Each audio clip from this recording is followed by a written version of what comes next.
Hello everyone, I hope कि आपको chapter पूरा क्लियर हो गया होगा।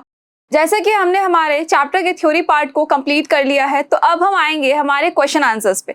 मतलब कि चैप्टर का थ्योरी पार्ट ऑलरेडी हम पढ़ चुके हैं, वो समझ भी आ गया है, लेकिन फिर भी हमें चैप्टर को रिवाइज करना बहुत जरूरी है। और रिविजन के साथ साथ ही पूरे क्वेश्चन आंसर्स भी क्लियर हो जाएंगे, सो दैट कि आपको किसी भी क्वेश्चन में कोई भी प्रॉब्लम ना आए। So I Laveena Kumawat welcoming you all at Scoreshala. Start करते हैं हमारे क्वेश्चंस को। उन क्वेश्चंस के अंदर जो फर्स्ट क्वेश्चन है, जो कि आपकी एनसीईआरटी का ही क्वेश्चन है, कहीं और से इसको नहीं उठाया गया है। आपकी एनसीईआरटी की बुक के अंदर जो पीछे की तरफ क्वेश्चंस गिवन है, ये उन्हीं में से एक है। So the first question is select the correct word from the following list and fill in the blanks. ये तो बहुत ही अच्छा क्वेश्चन है एंड आई होप कि अभी तक आपके एग्जाम्स के अंदर फिल इन द ब्लैंक्स तो आते ही होंगे। बहुत सिंपल सी चीजें हैं। ऊपर आपको एक हेल्प बॉक्स गिवन है और उस हेल्प बॉक्स में से आपको क्या करना है, इन क्वेश्चंस को पढ़ना है और उस हेल्प बॉक्स में से कोई भी एक वर्ड पिक करके यहाँ जो ब्लैंक है उसके अंदर उसको फिल कर देना है। फाइन, तो ये तो हमारा हो गया। देखो ये क्या हमारा बॉक्स हो गया, ये वो हेल्प बॉक्स है जो कि हमारी हेल्प करने के लिए दिया गया है।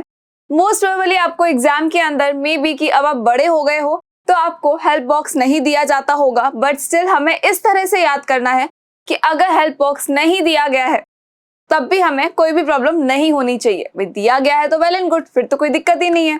लेकिन अगर हेल्प बॉक्स नहीं भी दिया गया है तो भी हमारे माइंड में चीजें हाथों हाथ स्टक होनी चाहिए कि हाँ ये चीज हमने पढ़ी थी, हमने इसके बारे में पढ़ा था। चले, सो the first question is the same kind of plants grown and cultivated on a large scale at a place is called. ये तो बहुत ही अच्छे से सबको पता है, बिकॉज हमारे चैप्टर का जो नाम है उस नाम का जो फर्स्ट वर्ड है दैट इज क्रॉप, वही इसका आंसर है। कैसे है तो देखो, सेम काइंड ऑफ प्लांट्स हम ग्रो कर रहे हैं। अब एक ही तरह के प्लांट्स बहुत सारे बहुत बड़े स्केल पर, लार्ज स्केल पर जब ग्रो किए जाते हैं एक पर्टिकुलर प्लेस के ऊपर, तो हम उसे क्या कह देते हैं, उसे हम कह देते हैं क्रॉप। भाई बेसिकली हमारे घर के अंदर जो हम गार्डनिंग करते हैं उसे हम क्रॉप नहीं कहेंगे, बिकॉज वहां पर हम क्या करते हैं, हम डिफरेंट टाइप के एक एक प्लांट को लगाते हैं या दो प्लांट्स को लगाते हैं। लेकिन क्रॉप का मतलब क्या होगा, तो क्रॉप का मतलब ये कि एक बड़े स्केल पर, एक पूरे बड़े से फील्ड के ऊपर सिर्फ एक सिंगल टाइप का प्लांट जो है वो ग्रो किया गया है। मतलब अगर वीट प्लांट ग्रो करेंगे तो पूरे के पूरे फील्ड के ऊपर ओनली वीट प्लांट ही आएंगे। अगर कोई फ्रूट लगाया गया है तो पूरे के पूरे फील्ड के ऊपर सिर्फ और सिर्फ एक सिंगल फ्रूट दिखेगा आपको और कुछ भी नहीं दिखेगा। तो इसे हम क्या कहते हैं, क्रॉप कहते हैं। And you know very well कि हमें क्रॉप की रिक्वायरमेंट क्यों पड़ती है, क्यों हम इतने बड़े स्केल पर चाहते हैं कि हमारा जो प्लांट है वो ग्रो हो।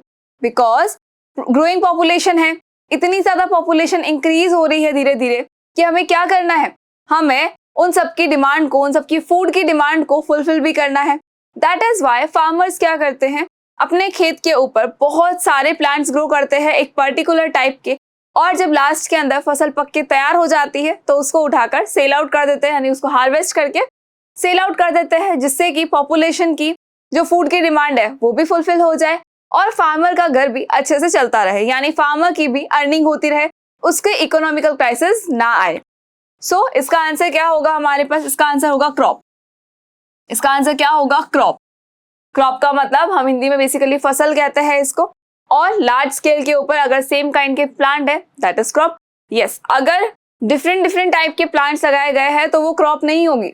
चले, the next question is the first step before growing crops is dash of the soil. जो फर्स्ट स्टेप है क्रॉप को ग्रो करने का, अब ये बताया गया था कि जब क्रॉप को ग्रो किया जाता है तो सबसे पहले क्या किया जाता है, कुछ बेसिक प्रैक्टिसेस होती है। अब वो प्रैक्टिसेस क्या है, तो ये तो आपको याद ही होगा कि हमने सबसे पहले क्या कहा था कि हम करेंगे सॉइल को प्रिपेयर। सबसे पहले हम क्या करेंगे, यानी जो फार्मर्स है वो क्या करते हैं, सबसे पहले वो सॉइल को प्रिपेयर करते हैं। मतलब कोई भी काम करने से पहले आप हर चीज प्रिपेयर करते हो। सोने से पहले अपना बेड प्रिपेयर कर लेते हैं, स्कूल जाने से पहले हम अपना बैग प्रिपेयर करते हैं। इवन मम्मी अगर हमारे टिफिन के अंदर खाना डालेगी तो वो उससे पहले खाने को प्रिपेयर करेगी, वो उसको बनाएगी। दैट इज वाई जब फार्मर भी अपनी क्रॉप लगाने वाला होता है अपने फील्ड के अंदर, तो वो क्या करेगा, सबसे पहले वो सॉइल को प्रिपेयर करेगा कि हाँ भाई अब आपको ये काम करना है, अब हम क्या करेंगे, यहाँ पर हम क्रॉप लगाएंगे, तो आप भी थोड़ा सा प्रिपेयर हो जाओ, नहा धो के तैयार हो जाओ। चले, तो सॉइल को भी क्या किया जाता है, प्रिपेयर किया जाता है। सो इसका आंसर क्या हो जाएगा, प्रिपरेशन। इसका आंसर क्या होगा, प्रिपरेशन। अब अगर बाय चांस आपको नहीं भी याद रहे, हो सकता है, कई बार होता है, कई बार चीजें मिस कर जाते हैं, तो ज्यादा कंफ्यूज होने की जरूरत बिल्कुल नहीं है। क्यों, हमारे पास क्या है, हेल्प बॉक्स है। इस हेल्प बॉक्स को देखकर भी आप बता सकते हो कि आंसर क्या होने वाला है। अब अगर मैं इसी क्वेश्चन की बात करूं कि भाई ये फर्स्ट स्टेप जो है क्रॉप को ग्रो करवाने का, तो क्या फ्लोट होगा, तैरना, तैरना वाला जैसे वर्ड तो इसमें है ही नहीं। देन आएगा वाटर, तो फर्स्ट स्टेप क्या होगा, डायरेक्टली हम जाके सॉइल को क्या पानी दे देंगे, तो सॉइल को सीधे ही जाके पानी तो नहीं देना है, क्योंकि जब अभी तो बीज भी नहीं है उसके अंदर, सॉइल प्रिपेयर ही नहीं है, तो फिर डायरेक्ट हम पानी किसको देंगे जाकर। उसके अलावा क्रॉप है, क्रॉप ऑफ द सॉइल, ये तो हमने वर्ड कहीं सुना ही नहीं। सॉइल की कौन सी क्रॉप होती है, ये तो फार्मर की क्रॉप होती है। Now nutrients of the soil, हाँ ये वर्ड अच्छा लग रहा है, लेकिन फर्स्ट स्टेप क्या होगा, nutrients of the soil, soil के न्यूट्रिएंट, ये तो कुछ समझ नहीं आया, ना ही हमें सुनने में अच्छा लगा। होता नहीं इंग्लिश के अंदर जब आंसर्स करते हैं तो फिल इन द ब्लैंक्स के अंदर मुझे लगता है most of the students, even मैं तो यही करती थी जब मुझे नहीं समझ में आता था कि मैं जो फिल इन द ब्लैंक्स है उसको पढ़ के देखते थे, सारे जो हेल्प बॉक्स में वर्ड्स होते थे उनको लगाकर देखते थे, एंड देन सोचते थे कि अच्छा सुनने में ये अच्छा लग रहा है मतलब ये आंसर होगा। लेकिन आप ऐसा मत करना कि सुनने में अच्छा लग रहा है तो आंसर ही होगा, नहीं, हमें अच्छे से लर्न करना है। So preparation of the soil, fine, कि सॉइल को क्या करेंगे, हम प्रिपेयर करेंगे सबसे पहले, उसके बाद ही हम सोइंग करेंगे, फिर हम मैन्योरिंग पे आएंगे, फिर इरिगेशन है, फिर पूरी फसल पक के तैयार हो जाएगी एंड ऑल दैट, वो सारे प्रोसेस हम बाद में करेंगे। लेकिन जो बेसिक प्रैक्टिसेस के अंदर जो क्रॉप प्रोडक्शन का जो फर्स्ट स्टेप होता है that is preparation of the soil. Soil को प्रिपेयर किया जाता है, जैसे आप अपना बैग, अपना बेड प्रिपेयर करते हो, वैसे ही सॉइल को भी प्रिपेयर किया जाता है, उसको थोड़ा सा सॉफ्टन किया जाता है ताकि जब बीज को बोया जाए तो वो बहुत ही इजीली उसके अंदर चला जाए। चले आगे बढ़ते हैं। द नेक्स्ट क्वेश्चन इज, इसी का पार्ट है, damage seeds would dash on the top of water. Damage seed का क्या होगा, तो याद करो अपनी मम्मी जब खाना बनाती है तो वो दाल या चावल कुछ भी अगर यूज कर रही है तो वो सबसे पहले क्या करती है, वो उसको वॉश करती है। और आपने देखा होगा कि वॉश करते टाइम पर ऊपर बहुत सारे दालों के पीसेस आ जाते हैं और मम्मी क्या करती है, उनको फेंक देती है। अब ऐसा क्यों हुआ, ये तो वेस्ट हो गए ऐसे तो ये वेस्ट नहीं हुए हैं, ये वो अनवांटेड दालों के पार्टिकल्स थे, अनवांटेड कुछ पीसेस थे दालों के, जो कि जो मम्मी ने क्या किया है, बाहर फेंक दिया है। अब हुआ क्या, हुआ ये कि जब किसी भी ग्रेन के अंदर या किसी भी सीड के अंदर जब उसके अंदर पानी डाला जाएगा तो पानी में जो सीड्स हैवी होंगे वो तो डूब जाएंगे अंदर, और जो सीड थोड़ा सा लाइट वेट हो जाएंगे तो लाइट वेट वाले कहाँ आ जाएंगे, ऊपर आ जाएंगे।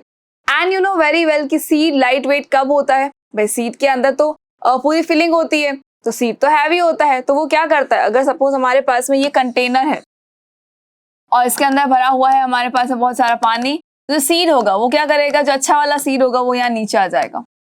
जो अच्छा वाला सीड होगा जो पूरा अभी भी फुल है वो क्या होता है, थोड़ा हैवी होता है, हैवी होने की वजह से वो कहाँ होगा, हैवी होने की वजह से वो नीचे की तरफ सिंक हो जाएगा, फाइन। लेकिन वो सीड्स जो थोड़े डैमेज हो चुके हैं, जो किसी कीड़े की वजह से होलो हो चुके हैं, बिल्कुल खोखले हो चुके हैं, क्या हो चुके हैं, होलो हो चुके हैं, तो होलो जो होता है सीड्स वो बिल्कुल लाइट वेट होते हैं, और उसके लाइट वेट की वजह से ये जो पानी है ये क्या करेंगे, पानी के ऊपर आ जाएंगे सारे के सारे सीड्स, मतलब कि वो यहाँ पर फ्लोट करेंगे। यहाँ पर जो सीड्स है जो कि डैमेज्ड है, जो कि अनहेल्दी सीड्स है, जो होलो सीड्स है, वो यहाँ ऊपर की तरफ आ जाएंगे और क्या करेंगे, फ्लोटिंग करेंगे। तो डैमेज सीड्स क्या करेंगे, वो ऊपर यहाँ पर फ्लोट करेंगे। और वो फ्लोट क्यों कर रहे हैं, बिकॉज उनको स्विमिंग करने की बहुत इच्छा हो रही थी, दैट इज वाई वो क्या कर रहे हैं, यहाँ पर फ्लोट कर रहे हैं ऊपर की तरफ। अब होलो हो गए हैं यानी बहुत ही हल्के हो चुके हैं, और बहुत हल्की चीजें जो होती है वो पानी में कभी भी सिंक नहीं करती है। तो इसका आंसर हमारे लिए क्या होगा, इसका आंसर होगा float on top of water. Float on top of water मतलब कि जो सीड्स होंगे, जो डैमेज सीड्स है, जो डैमेज हो चुके हैं, जो हेल्दी नहीं है, जो अनहेल्दी सीड्स है, वो फ्लोट करेंगे पानी की सरफेस के ऊपर। Come to the next question, that is for growing a crop. एक क्रॉप को ग्रो करने के लिए sufficient sunlight and dash from the soil are essential. अब एक प्लांट है, अगर उसको हम चाहते हैं कि हमारी जो क्रॉप है वो अच्छे से ग्रो करे, कोई प्लांट है वो अच्छे से ग्रो करे, तो फिर क्या होगा? देखो फार्मर कितनी मेहनत कर रहा है, बहुत ज्यादा मेहनत करते हैं। तो हर फार्मर यही चाहता है कि मेरी जो क्रॉप है वो बहुत ही अच्छे से लगे, यानी उसकी प्रोडक्टिविटी ज्यादा हो, और जितनी ज्यादा प्रोडक्टिविटी होगी उतना ही ज्यादा क्या हो जाएगा, उतना ही ज्यादा उससे पैसा मिलेगा, और इनकी इकोनॉमिकल क्राइसिस आने के चांसेस बहुत ही कम हो जाएंगे। पूरा साल इनका अच्छे से बीतेगा, और साथ ही साथ जो ग्रोइंग पॉपुलेशन है उसको भी फूड बहुत आसानी से मिल जाएगा, यानी उनकी फूड की डिमांड भी इजीली फुलफिल हो जाएगी। सो क्रॉप को ग्रो करवाने के लिए क्रॉप को रिक्वायर्ड क्या क्या होता है? अब हम हैं, हमें जिंदा रहने के लिए, हमें अच्छे से ग्रो करने के लिए, हमें डेवलप होने के लिए, हमारा स्टैमिना इंक्रीज करने के लिए हमारी बॉडी को किस किस चीज की रिक्वायरमेंट होती है?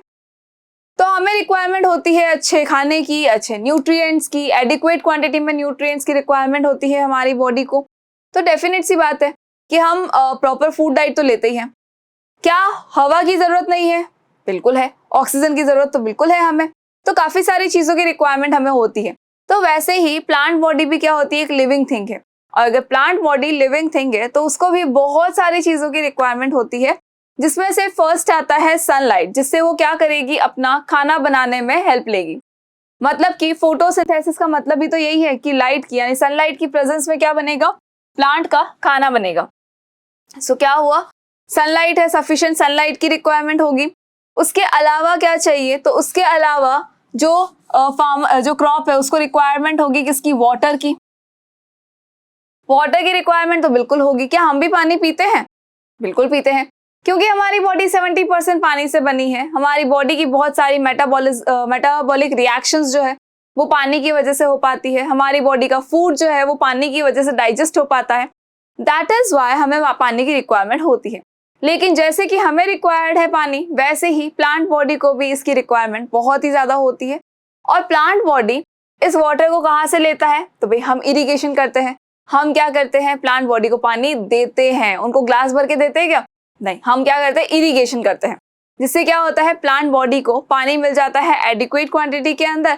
और जब प्लांट बॉडी को पानी मिल जाएगा तो डेफिनेट सी बात है कि प्लांट बॉडी इजीली ग्रो करेगी, अच्छे से ग्रो कर पाएगी। अब ये जो वाटर है ये हम कहाँ देते हैं? ये हम देते हैं उनकी जड़ों में, मतलब कि सॉइल के ऊपर डालते हैं हम पानी। तो सॉइल के अंदर क्या होते हैं? न्यूट्रिएंट्स होते हैं। सॉइल के अंदर क्या होता है? न्यूट्रिएंट्स होते हैं, जिनकी भी प्लांट बॉडी को बहुत ही ज्यादा रिक्वायरमेंट होती है। न्यूट्रिएंट्स जिनकी प्लांट बॉडी को बहुत ही ज्यादा रिक्वायरमेंट होती है। फाइन।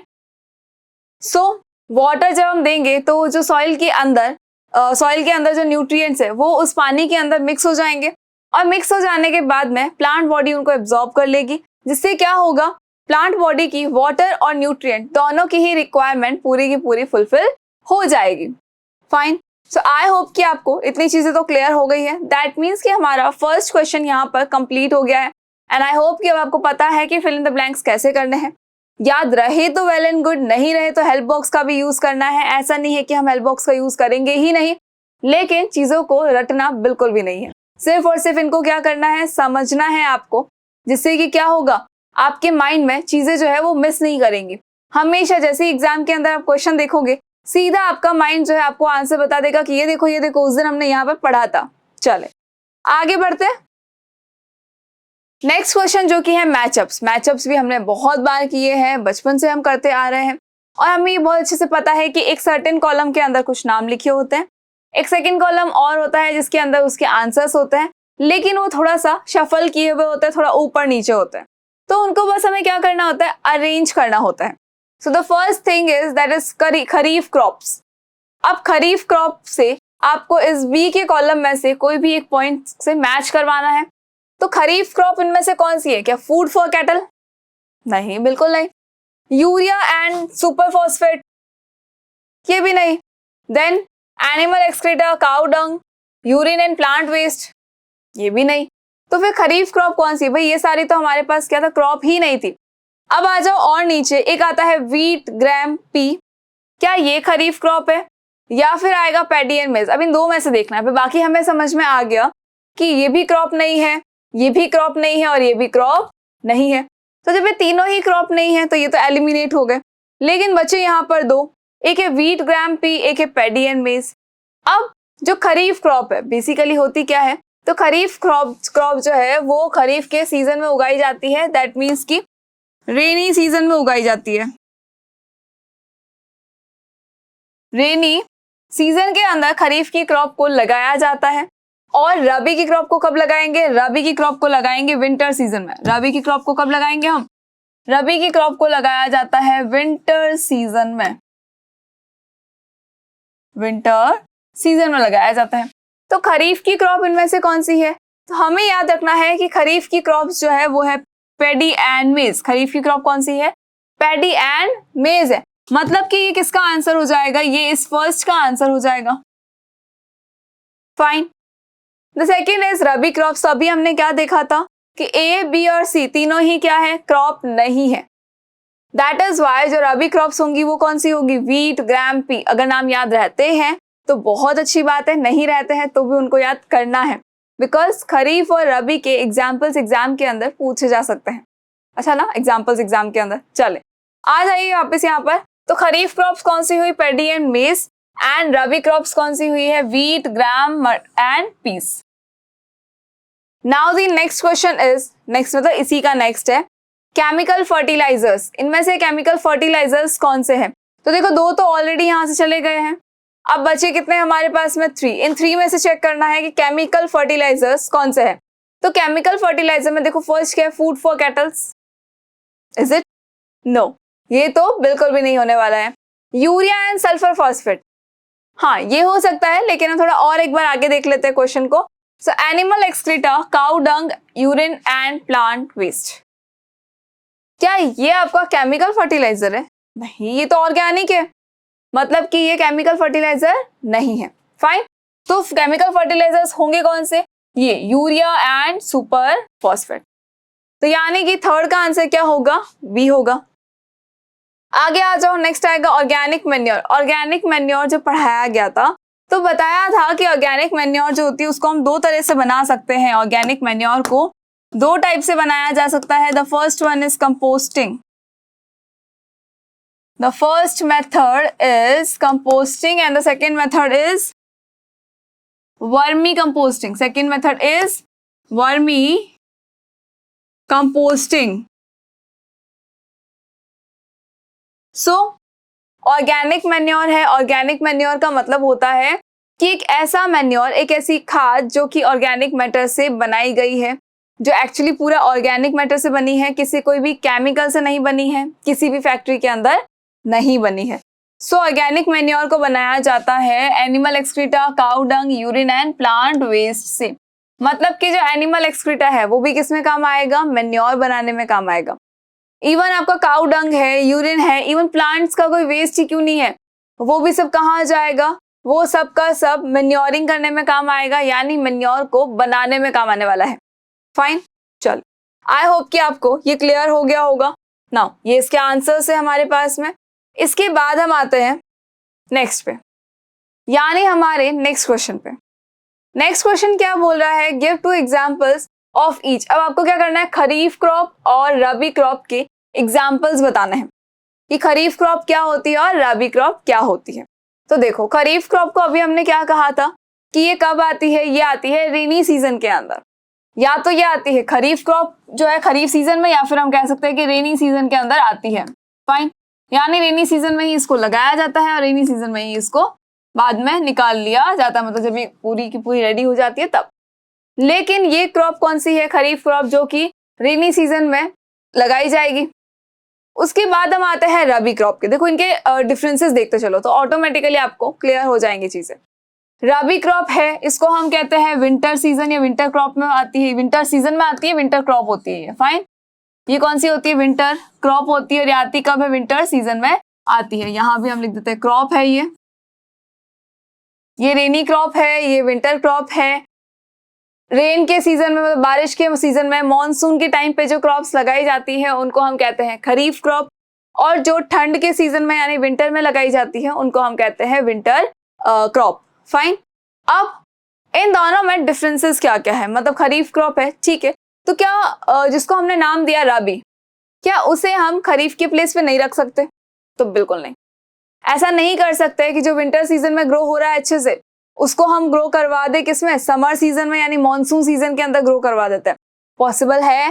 बिल्कुल भी नहीं है, बिकॉज ठंड के सीजन में कौन कौन लगाया जाता है, वीट होता है, पीज है, ग्राम है, इन सबको ठंडा मौसम चाहिए होता है। अगर इन सबको गर्मी में या फिर मानसून में लगा दिया जाएगा तो हो सकता है कि प्लांट्स जो है वो इजीली ग्रो ना करे, बहुत अच्छे से वो ग्रो भी ना करे और वो बहुत ज्यादा खराब भी हो जाए। चले, अब खरीफ क्रॉप में है कौन कौन से, देखो पेडी है, मेज है, ग्राउंड नट है, कॉटन है, ज्वार है, बाजरा है। एंड रबी क्रॉप में कौन आएगा, वीट है, पीज है, ग्राम हो गया, बार्ले है। मतलब बहुत सारे ऐसे प्लांट्स हैं जो कि पर्टिकुलर सीजन के अकॉर्डिंग उनको हमने नाम दे दिया है। तो फर्स्ट नाम है that is kharif crop, second है दैट इज रबी क्रॉप। अब याद कैसे करना है इनको, तो देखो खरीफ क्रॉप को हम क्या कहते हैं, रेनी क्रॉप कहते हैं। फाइन, तो खरीफ में देखो खरीफ का है के एंड रबी का है आर। पहले कौन आता है, पहले आता है के। फाइन, पहले कौन आया, के आया। तो साल में भी तो खरीफ क्रॉप पहले आएगी रबी से। अब खरीफ और रबी को याद करने का तरीका क्या है, तो देखो के जो है और रबी का क्या आ जाएगा, आर। फाइन, खरीफ का क्या आया, के, और रबी का क्या आया, आर। अब इन दोनों में से पहले कौन आता है, तो अल्फाबेट के अकॉर्डिंग पहले आता है हमारा के, मतलब कि क्या आएगा, खरीफ क्रॉप आएगी। अब के अगर पहले है तो मॉनसून भी तो विंटर से पहले ही आता है। अगर हम जनवरी से लेकर दिसंबर तक की बात करें तो सेंटर में क्या आता है, यहाँ कहीं पे जून जुलाई के आसपास में क्या आता है, उसके बाद जून जुलाई के बाद क्या आता है, वहां पर आता है monsoon season. And after monsoon क्या आता है, स्प्रिंग, जो भी है, ऑटम है आपकी, स्प्रिंग है, समर, उन सबको साइड में रखकर पहले हमारे पास क्या आएगा, मॉनसून। और लास्ट के अंदर आपको याद होगा कि नवंबर दिसंबर के आसपास में क्या आता है, विंटर सीजन आ जाती है। अक्टूबर नवंबर दिसंबर ये विंटर सीजन ही तो है उस टाइम पे। तो देखो मॉनसून पहले आया, विंटर बाद में आया, रेनी सीजन पहले आएगा, विंटर सीजन बाद में आएगा। फाइन, तो खरीफ क्रॉप है, के पहले आ रहा है, मतलब रेनी सीजन पहले आएगा, यानी कि रेनी क्रॉप पहले आएगी। तो आई होप कि क्लियर हो गया होगा अब तो कि भाई खरीफ है वो कौन सी क्रॉप है, रेनी क्रॉप। उसके अलावा एक और तरीके से हम याद रख सकते हैं कि भाई आर जो है वो साथ में नहीं रहेंगे। रबी क्रॉप रेनी सीजन या रेनी क्रॉप साथ में रहेंगे, बिल्कुल भी नहीं रहेंगे। आर साथ में नहीं रहेंगे, बिल्कुल डिफरेंट होंगे। आर के साथ में क्या आएगा, डब्ल्यू, यानी विंटर क्रॉप आ जाएगी। के खरीफ सीजन के पास में क्या आएगा, खरीफ क्रॉप के साथ में क्या आएगा, आर, मतलब कि रेनी क्रॉप आ जाएगा। तो इस तरह से आप इसको याद भी रख सकते हो। एंड एग्जाम्पल्स तो डेफिनेटली याद रखने ही रखने हैं। चले आ जाइए नेक्स्ट क्वेश्चन पे, that is right a paragraph in your own words on each of the following. इनके ऊपर आपको क्या लिखना है, पैराग्राफ लिखना है। Not only first and second, और भी है, देखो और भी है आपके पास, थर्ड एंड फोर्थ, यानी वीडिंग और थ्रेशिंग भी है, उसके बारे में भी आपको बताना है। सबसे पहले हम बात करेंगे प्रिपरेशन ऑफ सॉइल की। इनके बारे में आपको कुछ वर्ड्स लिखने हैं, कुछ लाइन्स लिखनी है। नाउ इट डिपेंड्स कि आपका ये जो क्वेश्चन है ये कितने मार्क्स का आता है। अगर ये 2 मार्क का आ रहा है तो आपको इसको शॉर्ट में लिखना है। अगर ये ज्यादा नंबर का आ रहा है तो उसको डिटेल में लिखेंगे। और अगर ये 5-6 मार्क का आ रहा है, इसका मतलब है कि हम उसे पूरा डिटेल में लिखने वाले हैं कि एक्चुअली ये होता क्या है, किस तरह से किया जाता है, इसके कुछ बेनिफिट्स है या नहीं है, क्या बेनिफिट्स है। उसके अलावा अगर इनको और भी किसी चीज की रिक्वायरमेंट है या फिर ये कैसे किया जाएगा, कुछ मशीन की रिक्वायरमेंट है या हाथ से ही हो जाएगा, ये सारी चीजें हम डिस्कस करेंगे। और हमें उसके अंदर लिखना भी है एग्जाम के अंदर। अगर ज्यादा नंबर का क्वेश्चन आता है तो ये सारी चीजें उसके अंदर आपको लिखनी है। चले, तो the first is preparation of soil. हमें ये बहुत अच्छे से पता है कि क्रॉप जो होती है, जो भी क्रॉप है, उसके प्रोडक्शन में सबसे पहला स्टेप जो होता है वो होता है प्रिपरेशन ऑफ सॉइल। मतलब कि सॉइल को प्रिपेयर करना है। अब किसी काम को करने से पहले हमारे सारे टूल्स को, चीजों को हम अरेंज कर लेते हैं, हम प्रिपेयर कर लेते हैं। वैसे ही खेत को काम में लेने से पहले, मतलब क्रॉप प्रोडक्शन के लिए पूरा खेत हम इस्तेमाल करने वाले हैं, हम पूरी सॉइल यूज करने वाले हैं, तो उसके यूज से पहले हमें क्या करना है, उसको प्रिपेयर करना है। अब प्रिपेयर कैसे करेंगे, तो बेसिकली होता यह है सॉइल प्रिपरेशन में कि सॉइल को ऊपर नीचे किया जाता है। सॉइल की क्या की जाती है, प्लोइंग की जाती है। सॉइल की क्या की जाती है, प्लोइंग की जाती है। और ये क्यों किया जाता है, होता क्या है इससे, तो देखो जब एक क्रॉप लगाई जाती है तो रोज के रोज क्या दिया जाता है, उसको पानी भी दिया जाता है। जब वो क्रॉप हार्वेस्ट कर ली जाएगी तब भी क्या होगा, उस पूरे लैंड पर, उस पूरे फील्ड के ऊपर जो सॉइल है वो अच्छे से जमी हुई है, और जब वो जमी हुई है तो थोड़ी सी वो हार्ड हो जाती है। तो उसको सॉफ्ट बनाना होता है, इसीलिए क्या की जाती है, सॉइल की प्लोइंग की जाती है, यानी कि उसमें क्या किया जाएगा, उसको प्रिपेयर किया जाएगा। बेसिकली सॉइल को ऊपर नीचे से हिलाया जाता है जिससे कि जो सॉइल है वो बिल्कुल सॉफ्ट हो जाए और उनके बीच में स्पेस रहे। अब स्पेस की रिक्वायरमेंट क्यों होती है, तो देखो, जो हमारा सीड होता है, सीड को हम कहाँ डालेंगे, हम सीड को डालेंगे सॉइल के अंदर। थोड़ा क्यूट सा सीड बनाते हैं, चलो। सीड को हम डालेंगे सॉइल के अंदर। अब हमें ये बहुत अच्छे से पता है कि जब हम उसकी केयर करेंगे तो केयर करते टाइम क्या होगा, सीड जर्मिनेट होगा। सीड क्या होगा, जर्मिनेट होगा। और जब वो जर्मिनेट होगा तो ऊपर क्या निकलेगा, शूट सिस्टम आएगा, और नीचे की साइड में क्या आएगा, रूट सिस्टम आएगा। भाई ऊपर की तरफ क्या आया, शूट सिस्टम आया, नीचे की साइड में क्या आया, रूट सिस्टम आया। अब ये जो रूट है, जब जमीन जो है इसकी बहुत ज्यादा हार्ड होगी, जब ये सॉइल पूरी हार्ड हो जाएगी तो ये जो डेलिकेट सी रूट है, बहुत सॉफ्ट सी, बहुत डेलिकेट सी रूट आती है, तो वो डेलिकेट सी रूट जो है वो इतना अंदर तक उसको पेनिट्रेट नहीं कर पाएगी, तो रूट जो है वो फैल नहीं पाएगी, रूट यहीं तक रह जाएगी, ज्यादा फैल नहीं पाएगी अच्छे से। अगर सॉइल जो है वो पूरी सॉफ्ट हो चुकी है, उसके बीच में ज्यादा स्पेस है, तब तो जो रूट है वो इजीली फैल जाएगी। लेकिन अगर सॉइल को बिल्कुल फ्लो नहीं किया गया है, बिल्कुल उसको प्रिपेयर नहीं किया गया है, तब क्या होगा, उस सिचुएशन में ये जो हार्ड जो सरफेस हार्ड हो चुकी है, जो सॉइल का वो पार्ट जो हार्ड हो चुका है, वहां पर ये रूट जो है उसको पेनिट्रेट नहीं कर पाएगी और ये रूट ज्यादा अंदर तक, ज्यादा डीप में नहीं जा पाएगी। तो एक लॉस तो ये हो जाएगा अगर फ्लोइंग नहीं होती है तो। सेकेंड थिंग क्या हो सकता है कि ये जो रूट्स है ये सांस कहाँ से लेती है, इनको भी तो ब्रीदिंग की रिक्वायरमेंट होती है, उनके पूरे बॉडी पार्ट को ब्रीदिंग की रिक्वायरमेंट है, तो रूट्स कैसे सांस लेंगी, भाई हवा के अंदर तो है नहीं, अभी वो कहाँ है, जमीन के अंदर, उसको गुफा में दबा दिया गया है। तो उस दबाने की वजह से क्या होगा, वहां पर तो हवा पहुंच नहीं रही है, तो अब इनकी ब्रीदिंग करेंगे कैसे, तो ब्रीदिंग ऐसे करेंगे कि जो सॉइल होती है, जब हम उसको सॉफ्ट कर देंगे, जब हम उसको थोड़ा सा हिला देंगे, उसके अलावा हम उसकी प्लोइंग कर देंगे, तब क्या होगा कि सॉइल के जो पार्टिकल्स है उनके बीच में स्पेस हो जाएगा, और उस स्पेस के अंदर क्या फिल हो जाएगी, एयर फिल हो जाएगी, और उस एयर के फिल होने की वजह से जो रूट है वो वहां से अपनी ब्रीदिंग कर सकती है। बेसिकली देखो होगा क्या, फ्लोइंग के बाद जो है वो जो सॉइल है वो सॉफ्ट हो जाएगी, तो soften the soil, soften the soil, soil को सॉफ्ट कर लिया है, सॉइल सॉफ्ट हो चुकी है। उसके बाद क्या होगा, इसके पार्टिकल के बीच में क्या आ चुका है, स्पेस आ चुका है, तो space in between soil particles के बीच में आ चुका है स्पेस, और इस स्पेस से क्या होगा, वहां पर एयर फिल हो जाएगी, और उसी एयर को यूज कौन करेंगे, ये रूट्स करेंगे, जिससे कि क्या होगा, रूट जो है वो इजीली ब्रीथ कर पाएगी और अच्छे से जो प्लांट है वो ग्रो हो जाएगा। फाइन। उसके अलावा जब सॉइल को पूरा फ्लो किया जाता है, सॉइल की फ्लोइंग की जाती है, तो सॉइल जब सॉफ्ट हो जाती है तो उसके अंदर बहुत सारे माइक्रो ऑर्गेनिज्म रहने के लिए आ जाते हैं। मतलब सॉइल जो है वो माइक्रो ऑर्गेनिज्म का घर है, और ये वो माइक्रो ऑर्गेनिज्म है जो कि फार्मर के फ्रेंड होते हैं। तो फार्मर चाहता है कि वो अपना घर उसी सॉइल के अंदर बनाए, लेकिन अगर सॉइल को सॉफ्ट नहीं किया जाएगा तो कोई भी ऑर्गेनिज्म वहां पर सरवाइव नहीं कर पाएगा, और वो वहां पर आएगा नहीं, रहेगा नहीं, तो फार्मर की हेल्प कैसे करेगा।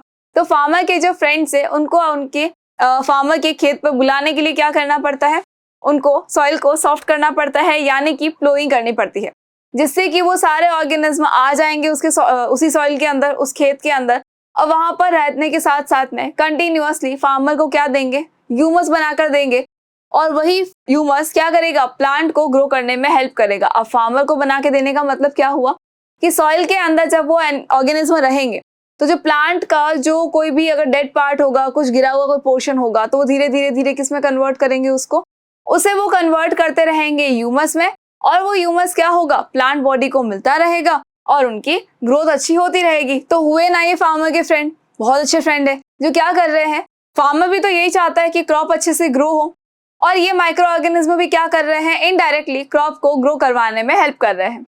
उसके अलावा जब सॉइल सॉफ्ट हो जाएगी तो वो जो सीड हम डालेंगे वो भी बहुत इजीली सॉइल के अंदर जा पाएगा, वो बहुत इजीली जर्मिनेट हो पाएगा, और सॉइल के अंदर जो सीड है वो एक प्रॉपर स्पेस में जहां उसको रिक्वायर्ड है वहीं पे जाके पहुंचेगा, ऐसा नहीं होगा कि ऊपर ही रह जाएगा एंड ऑल दैट।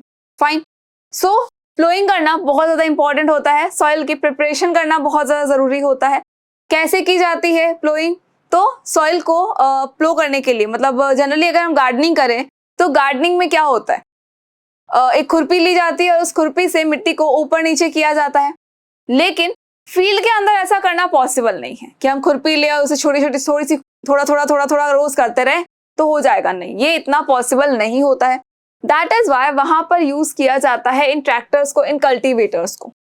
इस कल्टीवेटर को यूज किया जाता है आज की डेट में कि ये कल्टीवेटर्स क्या करते हैं, पीछे देखो इसके अंदर क्या लगा है, इस तरह से हुक टाइप कुछ लगा है, जिस तरह से हमारा खुरपी होती है उस टाइप का कुछ स्ट्रक्चर है, जो क्या करेगा, जैसे जैसे ट्रैक्टर आगे बढ़ेगा वैसे वैसे ये जो चीज है ये क्या करेगी, ये सॉइल के अंदर सॉइल को बिल्कुल उलट पुलट कर देंगे, उसको हिला देंगे।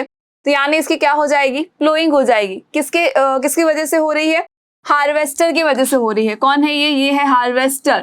हार्वेस्टर या हम इसको ट्रैक्टर बोल सकते हैं बेसिकली, अभी तो हम इसको, तो इस फ्लोइंग करने वाले को हम कहते हैं क्या है, इसको हम कहते हैं कल्टीवेटर। कल्टीवेटर कह सकते हैं या हम इसको कह सकते हैं ट्रैक्टर। फाइन। ट्रैक्टर तो बेसिकली आपको नजर आ ही रहा है, हम इसे और क्या कहते हैं, हम इसको कहते हैं कल्टीवेटर। जो कल्टीवेटर ये क्या करता है, ये फ्लोइंग करता है सॉइल की फ्लोइंग करता है और सॉइल को प्रिपेयर करता है।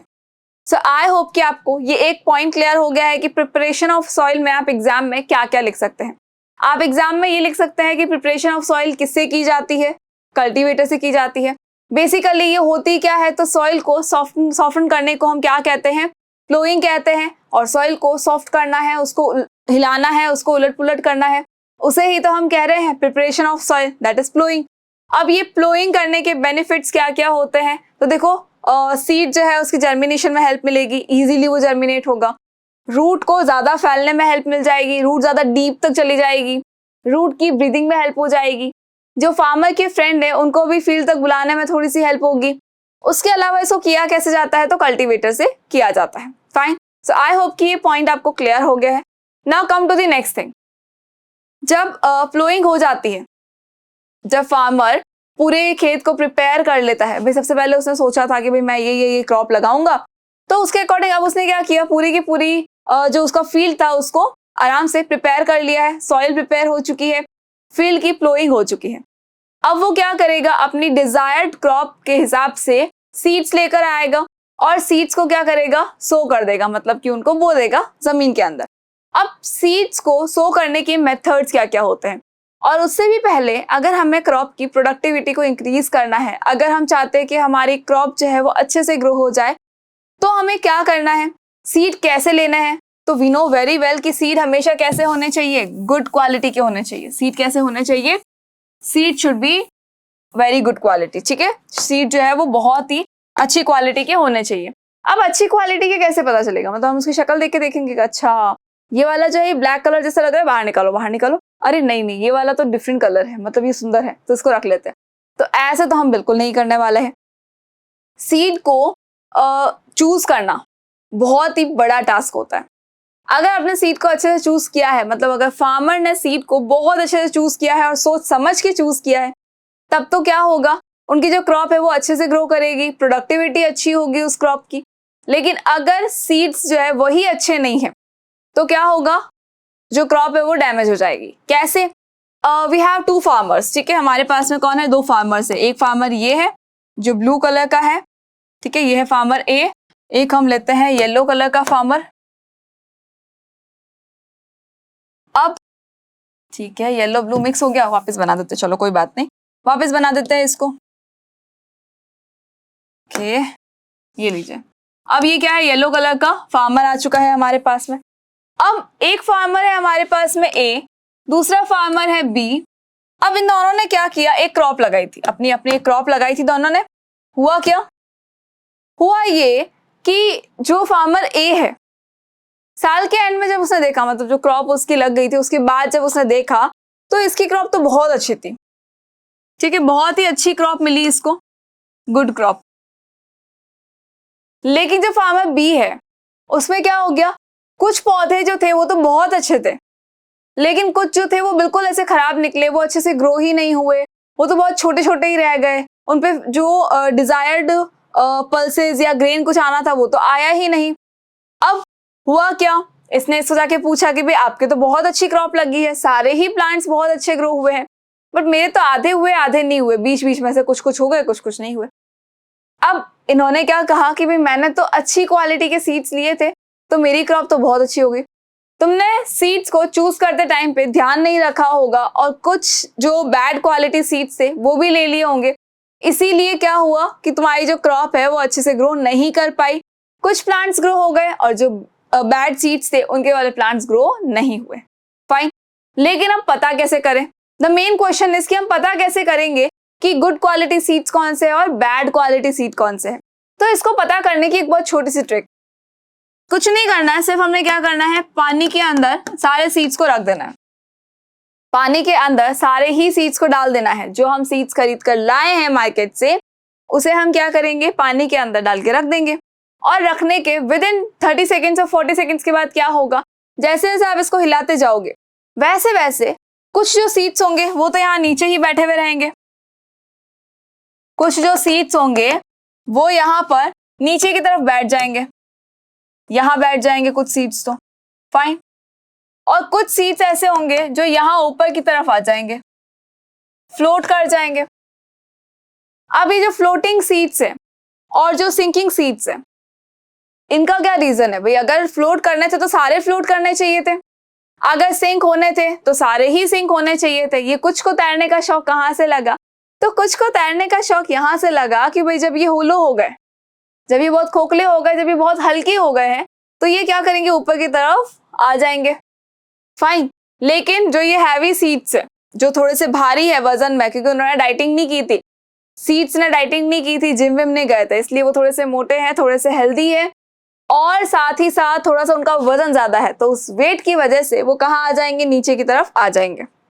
अब हमें इससे क्या पता चला कि कौन सा सीड जो है वो अच्छी क्वालिटी का है और कौन सा सीड जो है वो बैड क्वालिटी का है। एक्चुअली इसे पता करना कोई बड़ी बात नहीं है, बहुत छोटी सी चीज है जिससे आप पता कर सकते हो। सिर्फ और सिर्फ आपको इन सीड्स को देखना है और इनको ऑब्जर्व करना है। ऑब्जर्व करने से क्या पता चलेगा कि भाई जो सीड्स सिंक हो चुके हैं, सिंक हो चुके हैं मतलब थोड़े से हैवी है, बहुत ज्यादा मोटे हो गए थे ना तो वो तो हैवी है, और हैवी है इसका मतलब क्या होगा, हेल्दी भी है। ये जो सीड्स जो नीचे बैठ गए हैं, जो सिंक हो चुके हैं, दे आर हेल्दी सीड्स, यानी कि ये बहुत अच्छे सीड्स हैं और इनका यूज करके हम क्रॉप को लगा सकते हैं। अब जो ये फ्लोटिंग सीड्स है उनको ऑब्जर्व करो और आप ध्यान से अगर देखोगे तो आपको पता चलेगा कि ये जो सीड्स है ये थोड़े होलो है, मतलब कि ये अंदर से खोखले हैं, और खोखले सीड्स है इसका मतलब है कि वो हमारे किसी भी काम के नहीं है। ये कौन से सीड्स होंगे, ये डैमेज सीड्स होंगे। ये कौन से सीड्स है, ये है damage seeds. Fine, so I hope कि ये मेथड आपको बहुत इजी सा लग रहा होगा, और एक्चुअली ये इजी भी है, घर में जनरली मम्मी ये करती भी है हमारी। जब भी कोई साफ सफाई कर रही होती है, मतलब घर की नहीं, ग्रेन्स की या किसी दाल की साफ सफाई कर रही होती है, तो वो उसको पानी डाल के रखती है। उससे होता क्या है कि जो बेकार सीड्स होते हैं, जो ऐसे ग्रेन्स होते हैं जो खराब हो चुके हैं, जो होलो है, जो ऑलरेडी डैमेज हो चुके हैं, वो उसमें फ्लोट करके बाहर आ जाते हैं, और उसके अलावा जो सिंकिंग सीड्स है वो रह जाते हैं। यानी हमारे पास कौन से ग्रेन्स रहेंगे, जो हेल्दी है। तो वैसे ही हम सीड को भी पता कर सकते हैं कि कौन सा सीड बैड क्वालिटी का है और कौन सा गुड क्वालिटी का है।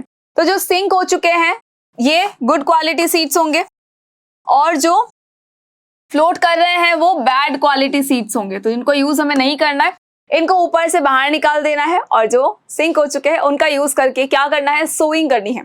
फाइन, तो सोइंग का एक स्टेप तो हमें समझ में आ गया कि सबसे पहले हम क्या करेंगे, सीड का सिलेक्शन करेंगे, और सिलेक्शन भी इस मेथड से करेंगे ताकि क्रॉप जो है एट लास्ट ऐसा नहीं हो कि हम पूरी मेहनत कर ले और लास्ट तक भी जो क्रॉप है वो प्रॉपर वे में लगे ही नहीं। तो जब सीड अच्छे होंगे तो डेफिनेट सी बात है कि क्रॉप भी बहुत ही अच्छे से ग्रो होने वाली है। Now the main thing is कि सोइंग तो हम कर रहे हैं, कैसे करेंगे? क्या एक एक सीड जाके वहां बोएंगे, जैसे हम इसके अंदर देख रहे हैं कि हाँ एक सीड आया अंदर डाल दिया, फिर दूसरा सीड लिया फिर अंदर डाल दिया? कब तक करेंगे? पूरे इतना बड़ा खेत है, कैसे पॉसिबल होगा कि एक एक सीड हम डालें? पॉसिबल नहीं है। अच्छा, मैनुअली कर सकते हैं क्या, कि उठाया सीड्स फेंक दिया, फिर उठाया सीड्स फिर फेंक दिया, फिर उठाया फिर हमने खेत के अंदर डाल दिया? पॉसिबल है, बिल्कुल पॉसिबल है, पॉसिबल तो है, लेकिन उसके ड्रॉबैक्स भी है। ये मैनुअल मेथड पहले के टाइम पे यूज किया जाता था, लेकिन अब उसको यूज बिल्कुल भी नहीं किया जाता है। अब कुछ मशीनें आ गई है जिससे कि क्या होता है, जो सीड्स है उनको बहुत ही अच्छे से बो दिया जाता है। फाइन। सो जब हम उसको मैनुअली करते हैं, सोइंग जब मैनुअली करते हैं, तो उसके ड्रॉबैक्स ये रहते हैं कि जो या अगर सॉइल है हमारे, सीड्स कुछ ऐसे होंगे जो कि सॉइल के अंदर यहाँ नीचे की तरफ चले जाएंगे, दैट इज ओके, वो तो ग्रो हो जाएंगे। लेकिन जो यहाँ ऊपर ही रह जाएंगे, सरफेस के ऊपर अगर रह जाते हैं, तो उनका क्या हो सकता है, उनको कोई बर्ड उठा के ले जाए, तो हमारे तो सीड्स कम हो गए। हमने डाले तो इतने सारे सीड्स थे, हो सकता है उसमें से मुट्ठी भर सीड्स जो थे वो दाना चुग गई चिड़िया, हमारे होता है चिड़िया चुग गई खेत। तो ये इसीलिए कहा जाता है कि सीड जब आप ऊपर डालोगे तो चिड़िया की नजर बहुत तेज होती है, उनको सीधा वो ग्रीन नजर आ जाता है कि हाँ ये जो दाना है ये हमारे काम का है, तो वो जाके उसको उठा लेंगी, और जब उठाएंगी तो ऑब्वियस सी बात है आसपास की चीजें जरूर दिखाई दे जाती है। तो जब इतने सारे सीड्स वो उठा ले जाएंगी तो हमारा तो लॉस हो गया, जो सीड्स वो ले गई है उनकी क्रॉप तो हमें मिलेगी ही नहीं। सेकेंड थिंग कि अगर सीड्स यहाँ ऊपर की तरफ थोड़े रह गए, मतलब आना उनको यहाँ तक चाहिए था लेकिन वो यहाँ तक ही रह गए, तब भी क्या होगा, प्रॉपरली ग्रोथ नहीं होगी। सीड को प्रॉपर वे में, प्रॉपर स्पेस के साथ में लगाना बहुत ज्यादा इंपॉर्टेंट होता है। और एक और चीज क्या होगी कि अगर सपोज ये सीड्स बिल्कुल पास पास में आ गए, तो दो प्लांट एकदम पास पास में लगेंगे और वो हर चीज के लिए क्या करेंगे, कंपटीशन करेंगे।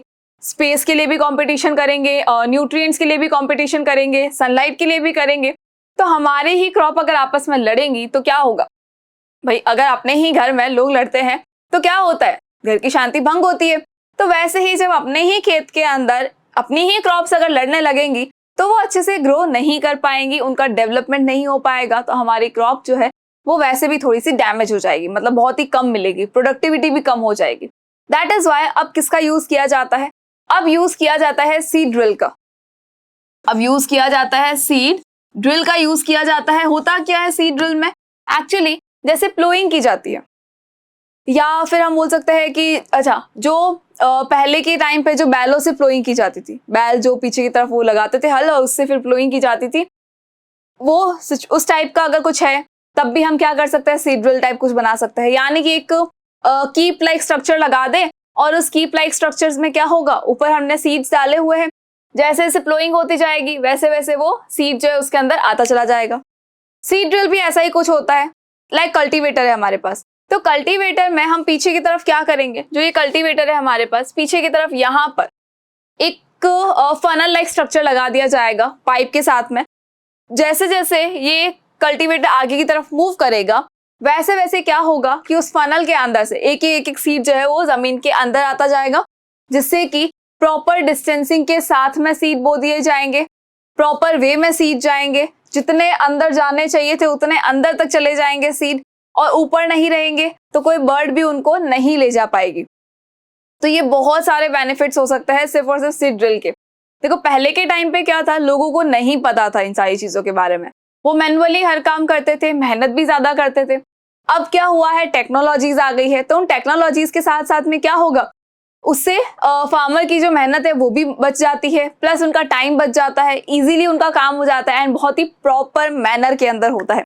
तो यहाँ पर भी सोइंग जो है वो बहुत ही प्रॉपर मैनर में करना बहुत ज्यादा इंपॉर्टेंट है। अगर ऐसा नहीं होगा तो हमारी ही क्रॉप का लॉस होने वाला है, तो हम तो ऐसा बिल्कुल नहीं चाहते हैं। इसीलिए हम अगर कभी फ्यूचर में अगर हमारा मूड कर जाए कि नहीं हम तो खेती करके एक बार देखेंगे या करना चाहेंगे, अच्छी चीज है ये भी, बेकार नहीं है, बहुत अच्छा काम है ये भी। सो इन सारी चीजों का ध्यान रखना है।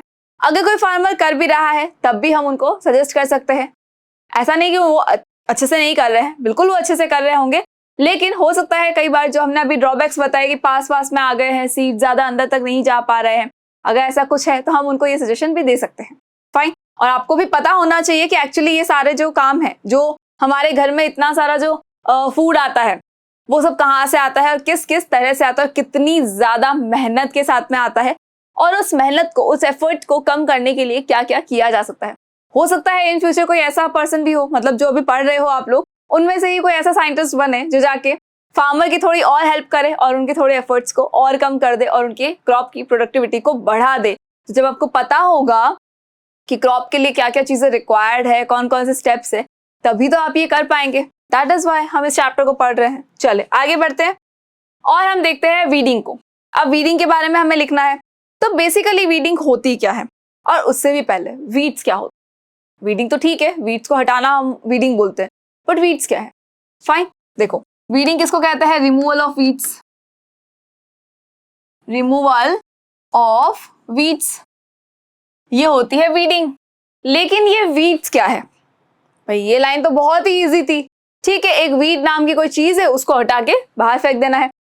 अब वीड्स क्या होती है, तो वीड्स अनवांटेड प्लांट्स होते हैं जो कि हमारी डिजायर्ड क्रॉप के पास में आकर उग जाते हैं। फार्मर की जो क्रॉप होती है उसमें कुछ अनडिजायर्ड प्लांट उगाते हैं, और वो अनडिजायर्ड प्लांट क्या करेंगे, हमारे क्रॉप को भी नेगेटिव इफेक्ट डालेंगे, तो उनको हटाना बहुत ज्यादा जरूरी हो जाता है। देखो जो वीड्स है, जो ये अनवांटेड प्लांट्स है, अनवांटेड प्लांट्स किसके पास आ गए, डिजायर्ड क्रॉप के पास आ गए। अब जब हमने कहा कि भाई ये प्लांट्स है, तो प्लांट्स को तो सनलाइट की जरूरत होती है, प्लांट्स को वाटर की रिक्वायरमेंट भी होती है, और प्लांट्स को ही न्यूट्रिएंट्स की भी रिक्वायरमेंट होती है। यानी कि इन प्लांट्स को भी इन सारी चीजों की रिक्वायरमेंट होगी, बिल्कुल होगी। तो ये प्लांट्स क्या करते हैं, ये हमारी डिजायर्ड क्रॉप के साथ में कंपटीशन करते हैं। दे compete, they okay, they compete for sunlight.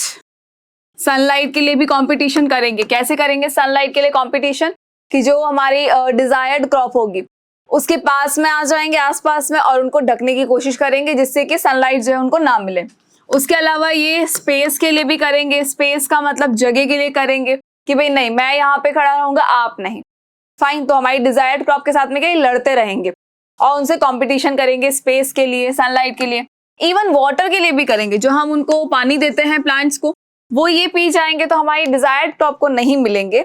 और जब डिजायर्ड क्रॉप को एडिक्वेट क्वांटिटी में वाटर नहीं मिलेगा, मतलब कि साथ में न्यूट्रिएंट्स भी नहीं मिलेंगे, तो क्या होगा, वो प्रॉपरली ग्रोथ और डेवलप नहीं कर पाएंगे, अपने आप को डेवलप नहीं कर पाएंगे, उनकी प्रॉपर ग्रोथ नहीं होगी, डेवलपमेंट नहीं होगा, तो क्रॉप प्रोडक्टिविटी भी धीरे धीरे धीरे रिड्यूस होती चली जाएगी।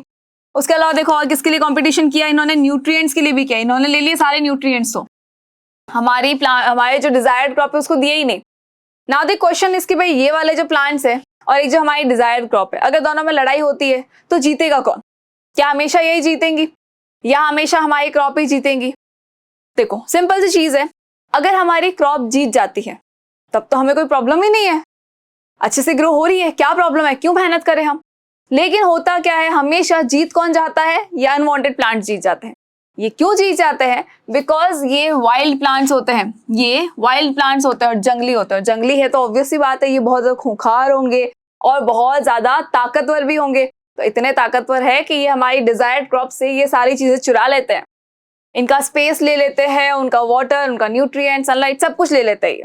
और जब वो ले लेंगे तो हमारी डिजायर्ड क्रॉप को नहीं मिलेगा, तो हमारे लिए तो नुकसान ही है। That is why in weeds को उस फील्ड में से रिमूव करना बहुत ज्यादा जरूरी हो जाता है। तो फार्मर हमेशा ये चीज ध्यान रखता है कि उसकी डिजायर्ड क्रॉप के पास में कोई अनवांटेड प्लांट्स ना उगाए हो। अगर उगकर आ गए हैं तो वो क्या करेगा, उनको वहां से रिमूव करने की कोशिश करता रहेगा हमेशा। अच्छा, अब रिमूवल कैसे होगा भाई, ये तो हमें क्लियर हो गया कि ये वीड्स है, क्यों हमें इनको हटाना है, ये सारी चीजें हमें क्लियर हो चुकी है। नाउ द क्वेश्चन इज कि हम वीड्स को हटाएंगे कैसे। तो कोई भी चीज को हटाने का एक बहुत ही बेसिक तरीका क्या होता है, उसको उठाओ, उठा के बाहर फेंक। सिंपल सी चीज है भाई। हमारे घर के अंदर जब हम सिबलिंग्स के साथ लड़ते भी है तो कई बार नहीं बोलते कि उठा के यहाँ से बाहर फेंक दूंगा, देख लेना अगर ये तरीके से नहीं रहा है तो। होता है, छोटे जो हमारे सिबलिंग्स होते हैं हमको ये चीज बोलते हैं, कई बार बोलते हैं। वैसे ये बहुत गलत बात है, अपने छोटे को ऐसे नहीं बोलना चाहिए। फाइन, चलो अब आ जाते हैं फिर से इस पे। तो हम क्या करेंगे, इन वीड्स को भी, जैसे हमारे घर का हम कचरा जनरली होता है कि उठाते हैं और गार्बेज को हम बाहर फेंक देते हैं, वैसे ही वीड्स को भी क्या किया जाता है, उसको खींचकर निकाल के बाहर फेंक दिया जाता है। यहाँ देखो क्या हो रहा है, ये फार्मर क्या कर रहे हैं, ये खींच रहे हैं, उनको निकाल रहे हैं और यहाँ डस्टबिन के अंदर डाल रहे हैं। फाइन, तो सिंपल सी चीज है, ये तो हुआ मैनुअल मेथड की, उठाया, जड़ों से उखाड़ दिया उनको रूट्स के साथ में और उनको बाहर फेंक दिया। अब होगा क्या कि रूट से अब उखाड़ तो रहे हो, लेकिन कितना करेंगे, तो इससे फार्मर बहुत ज्यादा परेशान हो जाते थे, बहुत टाइम लगता था उनको, बहुत मेहनत करनी पड़ती थी। और ये वीड्स का क्या, ये तो फिर से आ जाएंगे।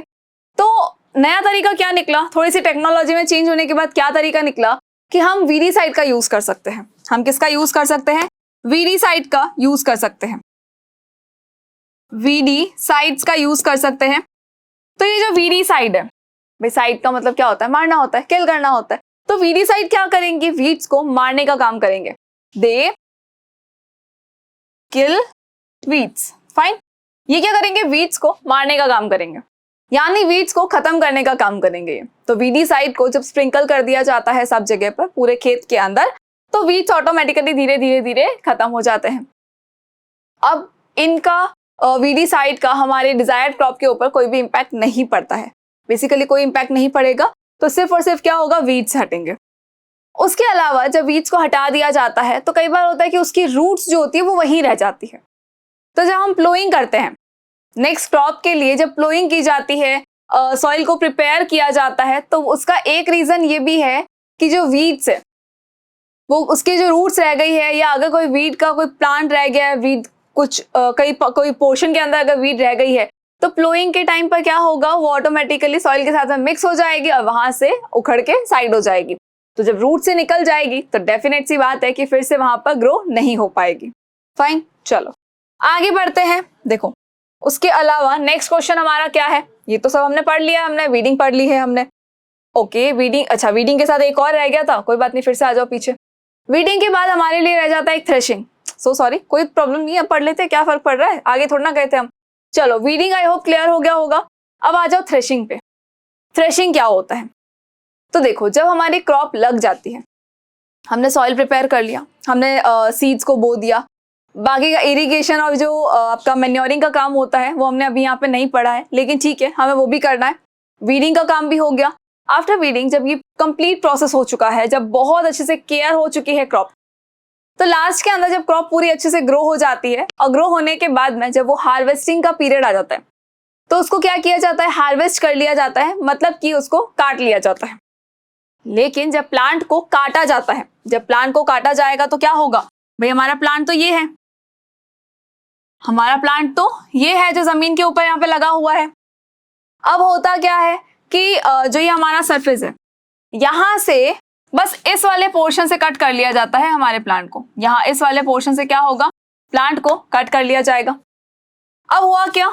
जब यहां से इसको कट किया गया, भाई फार्मर जब कट करेगा तो इसी पोर्शन से इसको कट करेगा। कट करने के बाद में क्या होगा? ये ऊपर वाला इतना पोर्शन है, क्या ये सारा रिक्वायर्ड है? बिल्कुल भी नहीं। किसी भी फार्मर को, किसी भी पर्सन को ये पूरा प्लांट तो रिक्वायर्ड नहीं हो सकता। उसके ऊपर के ग्रेन्स रिक्वायर्ड होते, ऊपर जो ग्रेन्स लगे होते हैं उसकी हमें जरूरत होती है। कभी देखा है हमारे घर के जो गेहूं आते हैं वो एक झाड़ पे लगे हुए आते हैं? पॉसिबल है ये? बिल्कुल भी नहीं है। तो हमारे घर के गेहूं कभी भी झाड़ पे लगे हुए नहीं आते हैं, वो ग्रेन्स की फॉर्म में आते हैं, वो गेहूं की फॉर्म में आते हैं, ठीक है, उसके ऊपर और कुछ नहीं होता है। तो ये झाड़ तो हमको नहीं चाहिए, तो क्या होगा? इस झाड़ को हटाने के लिए, यानी इस कंप्लीट स्टॉक को ग्रेन से अलग करने के लिए क्या किया जाता है? थ्रेशिंग की जाती है। There is a method that is called threshing. क्या होता है ये? ग्रेन को स्टॉक से सेपरेट करने के लिए यूज किया जाता है ये। फाइन, देखो चलो इसको हटा देते हैं हम, वीड्स हम ऑलरेडी पढ़ चुके हैं तो अब हमें इसको नहीं पढ़ना है। चले, थ्रेशिंग का मतलब क्या होता है? थ्रेशिंग का मतलब है कि हम क्या सेपरेट कर रहे हैं? हम सेपरेट कर रहे हैं ग्रेन्स को। किससे सेपरेट कर रहे हैं? स्टॉक से। Separating grains from stocks. Separating grains from stocks. Stock से हमने क्या किया? ग्रेन को सेपरेट कर लिया। अब स्टॉक क्या होता है? ये तो एक बड़ा क्वेश्चन है, स्टॉक क्या होता है? तो देखो बेसिकली स्टॉक का मतलब होता है कि जो आपकी एक तरह से बोल सकते हैं हम कि जो स्टेम हो गई, ब्रांचेस हो गई, ये सब क्या है? ये स्टॉक्स ही तो है। इवन अगर आप देखेंगे तो यहाँ पर हम अगर लीफ लें, अगर हम लीफ लेते हैं, ठीक है, अच्छी लीफ नहीं है, मान लीजिए ये लीफ है। अब ये जो लीफ है हमारी, ये लीजिए, मैं इसकी वीन्स भी बना देती हूँ। चलो, अब ये जो लीफ है, लीफ के पीछे का ये जो पोर्शन है, इसको कभी हम यूज करते हैं क्या? स्पिनच में देख लो, पालक के अंदर भी क्या हम इसको यूज करते हैं? नहीं करते हैं। तो ये क्या है? ये स्टॉक। ये क्या है? स्टॉक है, जिसको कि हम वहां से हटा देते हैं। तो वैसे ही जब हम ग्रेन्स की बात करते हैं तो जब नीचे से इसको कट किया जाता है तो पूरा का पूरा वो स्टॉक रहता है साथ में। तो स्टॉक से ग्रेन को अलग करने के लिए क्या किया जाएगा? थ्रेशिंग की जाएगी। कैसे की जाती है? तो ये वाला नजारा तो हमने बिल्कुल देखा होगा, भले कहीं भी देखा हो, चाहे मूवी में देखा हो, चाहे टीवी में देखा हो, चाहे रियल में देखा हो, चाहे खेतों के अंदर देखा हो, लेकिन ये नजारा हमने कहीं ना कहीं तो देखा है। अगर नहीं देखा है तो अपनी बुक के अंदर ये पिक्चर है भाई, कहाँ देख रहे हो? बुक के अंदर तो देखो। चलो, अब ये औरतें क्या कर रही है? ये लेडीज सिर्फ इनको ग्रेन्स को उठाया, इन्होंने सारे बंडल्स को उठाया और उनको जोर जोर से क्या करनी, पत्थर के ऊपर पटक रही है, पत्थर पे या किसी बड़ी चीज पे पटक रही है। उससे होगा क्या? उससे होगा ये कि ये स्टॉक से जो ग्रेन है वो बिल्कुल अलग हो जाएगा। जोर से किसी चीज को मारते हैं तो क्या होता है? चीजें टूट जाती है, और टूट रही है, अलग हो रही है, तो हमें तो ये अलग ही तो करना है। नहीं समझ आ रहा है? कांच की ग्लास को छोड़ के एक बार देखना। कांच की ग्लास को जब छोड़ोगे तो पूरा वो खुद ही पूरी सेपरेट हो जाएगी, सारे पीसेस अलग अलग हो जाएंगे, ठीक है। उसके बाद मम्मी मारेगी वो अलग से, लेकिन ठीक है, पीसेस सारे सेपरेट हो जाएंगे। तो वैसे ही जब इन ग्रेन्स को, मतलब इन पूरे स्टॉक्स को उठा के उन सबको बंडल बना के जब उसको बहुत जोर से पटका जाता है किसी चीज पे, तो उस पर लगता है प्रेशर, और उस प्रेशर की वजह से क्या होगा? जो ग्रेन्स है वो सेपरेट हो जाएंगे, जो स्टॉक है वो सेपरेट हो जाएगा। तो स्टॉक अलग आ गया इनके हाथ में, ग्रेन सारे यहाँ पे अलग हो गए हैं, देन उन ग्रेन्स को यूज कर लिया जाता है। उसमें हस्क को निकालना वो अलग मेथड है, लेकिन हाँ ये बहुत इजी मेथड है। इससे क्या करा जाएगा? इनको स्टॉक को रिमूव कर लिया जाएगा। अब अगेन वही चीज है कि इतनी मेहनत तो कर रहे थे, अच्छी बात है, लेकिन अगेन आज की डेट में क्या? तो आज की डेट में होता ये है कि एक मशीन का यूज किया जाता है। आज की डेट में क्या यूज किया जाएगा? एक मशीन का यूज किया जाएगा, and this machine is called thresher. इस मशीन को हम क्या कहते हैं? इस मशीन को हम कहते हैं थ्रेशर। और इस थ्रेशर मशीन से स्टॉक को ग्रेन से अलग किया जाता है, या ग्रेन को स्टॉक से अलग किया जाता है। सो आई होप कि आपको ये चीजें क्लियर हो गई होंगी, और कुछ कुछ चैप्टर के जो टॉपिक्स है ये रिवाइज भी हो गए होंगे, और अच्छे से रिवाइज करने हैं। एंड सेल्फ स्टडी करना तो बिल्कुल नहीं भूलना बेटा। सेल्फ स्टडी नहीं करेंगे तो ये इतना हमने जो पढ़ा है, इतनी जो आप मेहनत कर रहे हो, जो इतना पूरा ये वीडियो देख रहे हो, अच्छे से पढ़ने की कोशिश कर रहे हो, ये सारे काम नहीं हो पाएंगे। तो self study is the most important part of your study. चले आगे बढ़ते हैं, नेक्स्ट क्वेश्चन पे आते हैं, that is explain how fertilisers are different from manure. Fertilisers जो है वो मैन्योर से डिफरेंट कैसे हैं? क्या फर्टिलाइजर और मैन्योर का वर्ड हमने सुना है? बिल्कुल सुना है, कहीं तो सुना सुना लग रहा होगा। हम इन वर्ड से पहले भी मिल चुके हैं, मैन्योर से भी हम मिल चुके हैं और फर्टिलाइजर से भी मिल चुके हैं। अब बेसिकली देखा जाए तो हमने जब बेसिक प्रैक्टिसेस की बात की थी क्रॉप प्रोडक्शन की, तो हमने सबसे पहले देखा था कि सॉइल को प्रिपेयर करना है। सॉइल को प्रिपेयर कर लिया हमने। आफ्टर दैट क्या किया हमने? सोइंग की। सोइंग के बाद क्या होगा? भाई सीड्स तो लगा दिए, अब क्या करना है? मैन्योरिंग करनी है, मैन्योर देना है उन प्लांट्स को। अच्छा, अब ये मैन्योर क्या चीज है? तो मैन्योर को बेसिकली आप याद रख सकते हो खाद से। आपको बताया गया था कि मैन्योर को आपको किससे याद रखना है? खाद से याद रखना है। मैन्योर और फर्टिलाइजर एक तरह के दोनों क्या है? खाद ही है, लेकिन एक वो खाद है जो कि नेचुरल है, और एक वो खाद है जो कि फैक्ट्रीज के अंदर बनाई गई है, केमिकल से बनाई गई है।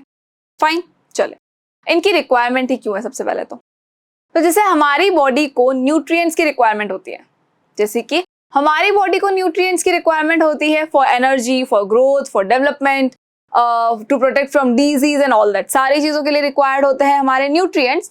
वैसे ही प्लांट बॉडी को भी न्यूट्रिएंट्स की बहुत ज्यादा रिक्वायरमेंट होती है। प्लांट बॉडी को भी बहुत सारे न्यूट्रिएंट्स की रिक्वायरमेंट होती है। देयर आर टोटल 16 न्यूट्रिएंट्स जिनकी रिक्वायरमेंट प्लांट्स को होती है। 16 न्यूट्रिएंट्स आर देयर जिनकी रिक्वायरमेंट किसको है? प्लांट बॉडी को है। अब प्लांट बॉडी को ये 16 न्यूट्रिएंट्स मिलते कहाँ से हैं? तो फर्स्ट इनको मिलते हैं एयर से। एयर से इनको मिलेगा कार्बन एंड ऑक्सीजन। इनको क्या मिलेगा? कार्बन एंड ऑक्सीजन मिलेगा। किससे? एयर से मिलेगा। आफ्टर दैट आ जाएंगे हम वाटर पे। तो जो वाटर हम इनको दे रहे थे उनसे भी इनको क्या मिल रहा है? हाइड्रोजन मिल रहा है। ठीक है, कोई प्रॉब्लम नहीं है।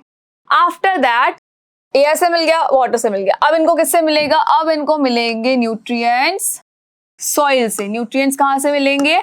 सॉइल से मिलेंगे। सो 3 न्यूट्रिएंट्स आर देयर जो इनको एयर एंड वाटर से मिल गए हैं। तो जो रिमेनिंग 13 न्यूट्रिएंट्स है, ये 13 न्यूट्रिएंट्स कौन देगा इनको? ये देगा सॉइल।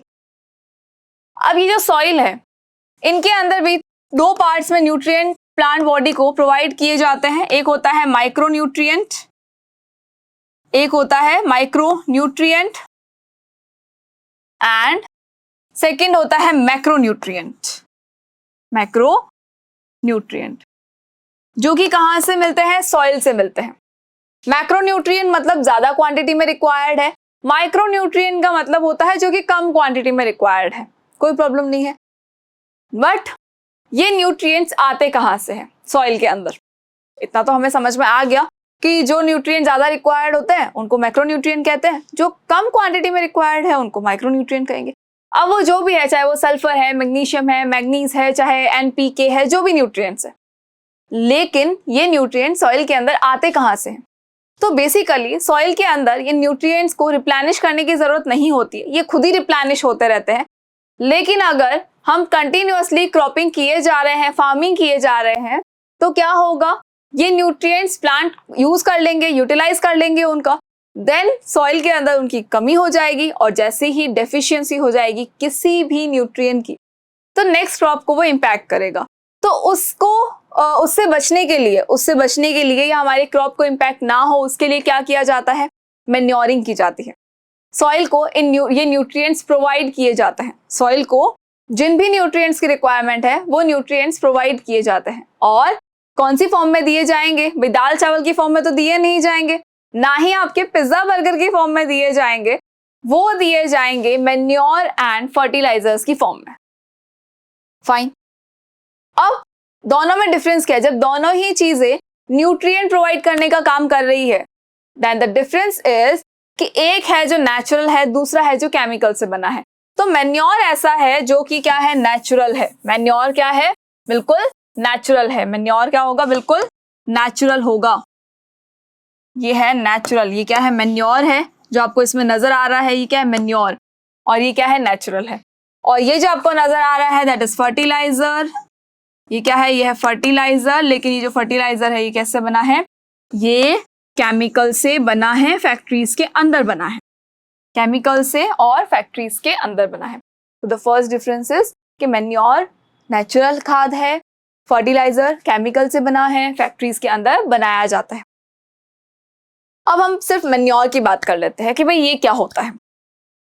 मैन्योर को जब हमने कहा कि ये तो नेचुरल है, यानी कि ये किससे बनना चाहिए? नेचुरल चीजों से बनना चाहिए।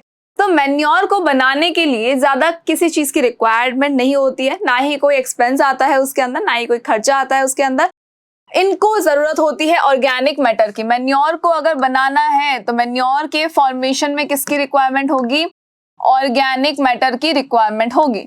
ऑर्गेनिक मैटर की रिक्वायरमेंट होती है, दैट्स इट। मैन्योर को बनाने के लिए किसकी रिक्वायरमेंट होती है? ओनली ऑर्गेनिक मैटर की रिक्वायरमेंट होती है। ठीक है, चले अब ऑर्गेनिक मैटर कौन सा? तो इसके अंदर आ जाएगा जितना भी लिविंग ऑर्गेनिज्म का जो वेस्ट होता है, लिविंग ऑर्गेनिज्म का जो भी वेस्ट प्रोडक्ट होता है वो सारे इसमें आ जाएंगे। मतलब इसके अंदर आ जाएगा एनिमल एक्सक्रीटा आ जाएगा, इसमें हमारे किचन का वेस्ट आ जाएगा, इसमें काऊ डंग आएगा, उसके अलावा जो प्लांट बॉडी का वेस्ट प्रोडक्ट होता है, जो डेड प्लांट्स होते हैं, डेड एनिमल्स होते हैं, वो सारे इसमें आ जाएंगे। अब उन सबको कलेक्ट करके क्या किया जाता है? एक पिट बनाया जाता है। फार्मिंग करते करते ही साइड में एक पिट बना दिया जाता है, मतलब एक गड्ढा बना दिया जाता है। उस गड्ढे के अंदर काऊ डंग है, एनिमल एक्सक्रीटा है, ह्यूमन एक्सक्रीटा है, डेड प्लांट्स है, डेड एनिमल्स है, सब कुछ डाल दिया जाता है। और उसको डालने के बाद में उस पूरे पिट को ढक दिया जाता है, सॉइल से पूरा कवर कर दिया जाता है। आफ्टर कवरिंग उसके अंदर कौन वर्क करेगा? डीकंपोजर्स उसके ऊपर वर्क करेंगे। जो एनवायरनमेंट के अंदर डीकंपोजर्स होते हैं, वो डीकंपोजर्स क्या करेंगे? उस कंपोस्ट पिट के अंदर जो भी एनिमल एक्सक्रीटा और सब डाला है उसके ऊपर वर्क करेंगे, उसको डीकंपोज करेंगे। डीकंपोजर्स ने क्या किया? उसको डीकंपोज किया, और डीकंपोज करते टाइम पे वो उसको किस में कन्वर्ट कर देंगे? मैन्योर में कन्वर्ट कर देंगे। और मैन्योर में कन्वर्ट करने से क्या हो गया? प्लांट के लिए खाद बन गई। अब बेसिकली मैन्योर के अंदर होता क्या है? तो मैन्योर में होता है ह्यूमस, जिसको हम कहते हैं ऑर्गेनिक मैटर। ऑर्गेनिक मैटर कहा जाता है इसको। और प्लस इसके अंदर होते हैं न्यूट्रिएंट्स। प्लस इसके अंदर क्या होता है, न्यूट्रिएंट्स होते हैं जिनकी प्लांट बॉडी को रिक्वायरमेंट होती है, ऑर्गेनिक मैटर एंड न्यूट्रिएंट्स। अब प्लांट बॉडी को ऑर्गेनिक मैटर की भी रिक्वायरमेंट है, मतलब ह्यूमस की भी रिक्वायरमेंट है और न्यूट्रिएंट्स की भी रिक्वायरमेंट होती है। हुआ क्या, मैन्योर मिलेगा तो जो प्लांट बॉडी की जो न्यूट्रिएंट्स की रिक्वायरमेंट है वो भी फुलफिल हो जाएगी, यानी सॉइल के अंदर जो न्यूट्रिएंट्स कम हो गए थे वो फिर से रिप्लेनिश होना शुरू हो जाएंगे और सॉइल को न्यूट्रिएंट मिले तो क्या किसको मिल जाएंगे, प्लांट को मिल जाएंगे और ऑटोमेटिकली प्लांट जो है वो बहुत ही इजीली हमारा ग्रो हो जाएगा और उनको न्यूट्रिएंट्स की डेफिशिएंसी भी नहीं होने वाली है। बट जो मैन्योर है उसके अंदर न्यूट्रिएंट की क्वांटिटी होती है कम, इसके अंदर न्यूट्रिएंट की क्वांटिटी क्या होती है, बिल्कुल कम होती है, less quantity of nutrient, less quantity of nutrient. तो क्या हुआ, लेस क्वांटिटी ऑफ न्यूट्रिएंट मिला, कम क्वांटिटी का मिला न्यूट्रिएंट, और ये थोड़ा सा टाइम लेता है, सॉइल के अंदर जाते से ही बिल्कुल ये सारे न्यूट्रिएंट्स की रिक्वायरमेंट को फुलफिल नहीं कर देगा, थोड़ा सा टाइम लेता है, कम क्वांटिटी के न्यूट्रिएंट की वजह से इसको ज्यादा देना पड़ता है। मतलब अगर सॉइल के अंदर मैन्योरिंग की जाती है तो ज्यादा मैन्योर का यूज किया जाता है जिससे कि प्लांट बॉडी को सारे न्यूट्रिएंट जो है वो इजीली मिल जाए। बट एक और इसका ड्रॉबैक है कि ये न्यूट्रिएंट स्पेसिफिक नहीं होता है, मैन्योर जो है ये नॉट न्यूट्रिएंट स्पेसिफिक, ये न्यूट्रिएंट स्पेसिफिक बिल्कुल भी नहीं है। इसका मतलब है कि अगर एक पर्टिकुलर न्यूट्रिएंट की रिक्वायरमेंट किसी प्लांट को हो रही है या सॉइल के अंदर एक पर्टिकुलर न्यूट्रिएंट की रिक्वायरमेंट है जो कम हो चुका है, तो मैन्योर से उस पर्टिकुलर न्यूट्रिएंट को फुलफिल नहीं किया जाएगा, उससे उसको रिप्लेनिश नहीं किया जा सकता। मैन्योर जब दिया जाएगा सारे न्यूट्रिएंट्स एक साथ में मिलेंगे सॉइल को, तो उससे क्या होगा, जो न्यूट्रिएंट ऑलरेडी प्रेजेंट था उसकी क्वांटिटी एकदम से बढ़ जाएगी और जो प्रेजेंट नहीं था वो तो ऑलरेडी कम है, वो धीरे धीरे रिप्लेनिश हो रहा है। और मैन्योर का कुछ बेनिफिट भी है। क्या है मैन्योर का बेनिफिट, कि जब मैन्योरिंग की जाती है तो ये तो नेचुरल है, केमिकल है नहीं, इसका मतलब क्या होगा कि ये प्लांट को बिल्कुल भी हार्म नहीं करेंगी, और अगर ये प्लांट को हार्म नहीं करेंगी तो फार्मिंग कैसी होगी, ऑर्गेनिक फार्मिंग होगी, यानी कि सारी चीजें जो मिलेगी वो quantity and quality wise superior होगी, क्वालिटी भी इनकी सुपीरियर होगी, क्वांटिटी भी बहुत अच्छी होने वाली है। यानी कि manure is a very good option जिससे कि हम हमारे सॉइल की फर्टिलिटी को बरकरार रख सकते हैं लॉन्ग पीरियड ऑफ टाइम तक, हमेशा क्रॉप की ग्रोथ भी अच्छी हमें मिल सकती है, कोई प्रॉब्लम नहीं आएगी इसमें भी, और जो क्रॉप मिली है उसकी क्वालिटी भी बहुत ज्यादा अच्छी होने वाली है, यानी वो मिलावटी नहीं है। चलो अब आ जाता है हमारे फर्टिलाइजर पर। अब फर्टिलाइजर में क्या क्या पॉइंट्स हो सकते हैं, तो देखो फर्टिलाइजर बेसिकली है क्या, फर्टिलाइजर को हमने बनाया केमिकल से, ठीक है, हम थोड़ा सा कलर चेंज करके लिख देता है ताकि आपको इजी हो जाए थोड़ा सा। चले अब हम आते हैं हमारे फर्टिलाइजर पे, तो जो आपको येलो कलर से जो भी आपको नजर आएगा वो आपका फर्टिलाइजर होगा। फाइन, फर्टिलाइजर को हमने बनाया फर्स्ट कहां पर, फैक्ट्रीज के अंदर हमने इनको बनाया। It contains so much of chemical, इसके अंदर बहुत सारे केमिकल हैं, ये बहुत ही जल्दी न्यूट्रिएंट्स प्रोवाइड करता है सॉइल को और बहुत ही ज्यादा क्वांटिटी में इसके अंदर न्यूट्रिएंट्स होते हैं, मोर क्वांटिटी ऑफ न्यूट्रिएंट, ज्यादा क्वांटिटी के न्यूट्रिएंट होते हैं इसके अंदर ऑफ न्यूट्रिएंट्स, और ये एक न्यूट्रिएंट स्पेसिफिक भी है। अगर कोई पर्टिकुलर न्यूट्रिएंट की रिक्वायरमेंट है तो हम एक पर्टिकुलर फर्टिलाइजर जो है वो सॉइल के अंदर डाल देंगे, ये न्यूट्रिएंट स्पेसिफिक भी है। फाइन, इसके लिए कोई कंपोस्टिंग या वर्मी कंपोस्टिंग की रिक्वायरमेंट बिल्कुल भी नहीं है। उसके अलावा ये थोड़ा सा फास्ट प्रोसेस है, ये बहुत जल्दी न्यूट्रिएंट्स से सॉइल को रिप्लेनिश करता है, लेकिन साथ ही साथ ये केमिकल्स भी दे रहा है, मतलब कि ये हार्मफुल है। प्लांट बॉडी के अंदर अगर केमिकल जाएगा तो इनडायरेक्टली वो हमारी बॉडी में भी तो आएगा, तो हमारी बॉडी में केमिकल आना मतलब गड़बड़ मामला है, बहुत ज्यादा गड़बड़ मामला है। चले, ये सॉइल की फर्टिलिटी को बरकरार तो रखता है लेकिन एक शॉर्ट पीरियड ऑफ टाइम, एक बार के लिए सॉइल की फर्टिलिटी को इंक्रीज कर देगा, क्रॉप की प्रोडक्टिविटी अच्छी हो जाएगी। बट अगर फर्टिलाइजर का यूज कंटिन्यूअस किया जाएगा तो डेफिनेट सी बात है कि कंटिन्यूअस यूज के साथ साथ में क्या होगा, सॉइल की फर्टिलिटी भी धीरे धीरे डिक्रीज होना शुरू हो जाएगी। तो जो डिक्रीज फर्टिलिटी होगी वो तो हमें नहीं चाहिए, क्योंकि हमें तो क्रॉप की प्रोडक्टिविटी क्या करना है, लॉन्ग पीरियड ऑफ टाइम तक इंक्रीज करनी है। ऐसा नहीं कि इस बार हमें क्रॉप मिल गई तो ठीक है बस हमारा काम हो गया, नहीं, हमें तो हर बार क्रॉप अच्छी चाहिए। तो हर बार क्रॉप के लिए हमें क्या करना है, मैन्योर की तरफ जाना है, फर्टिलाइजर की तरफ नहीं जाना है।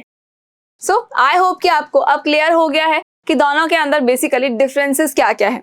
चले, एग्जाम के अंदर आपको इस तरह से आंसर लिखना है, उस तरह से नहीं लिखना है, ठीक है। मैन्योर को देखो फील्ड के अंदर प्रिपेयर किया जाएगा, फर्टिलाइजर को फैक्ट्रीज में किया जाएगा। मैन्योर थोड़ा सा फास्ट स्लो प्रोसेस है, फर्टिलाइजर थोड़ा सा फास्ट प्रोसेस है। ये ऑर्गेनिक है और ये इनऑर्गेनिक है बिकॉज ये केमिकल से बना हुआ है, ठीक है। ये छोटे छोटे पॉइंट जो है बहुत इजीली आप लिख सकते हो। चलो, सो आई होप कि आपको ये सारे क्वेश्चंस क्लियर हो गए होंगे। अब हम रिमेनिंग क्वेश्चंस को देखेंगे हमारे नेक्स्ट वीडियो में। दैट मीन्स कि आपको जाना कहीं नहीं है, इसको पढ़ने के बाद आपको पढ़ना है नेक्स्ट वीडियो भी, उसके बाद ही हमारा चैप्टर कंप्लीट होगा। ऐसा नहीं सोचना कि हमारा चैप्टर कंप्लीट हो गया तो हम भाग जाते हैं, मस्ती करने चले जाते हैं या खेलने चले जाते हैं, बिल्कुल नहीं। बैठ के इस चैप्टर को पहले अच्छे से कंप्लीट करो, सेल्फ स्टडी करो, खेलना तो है ही। चलिए, थैंक यू सो मच।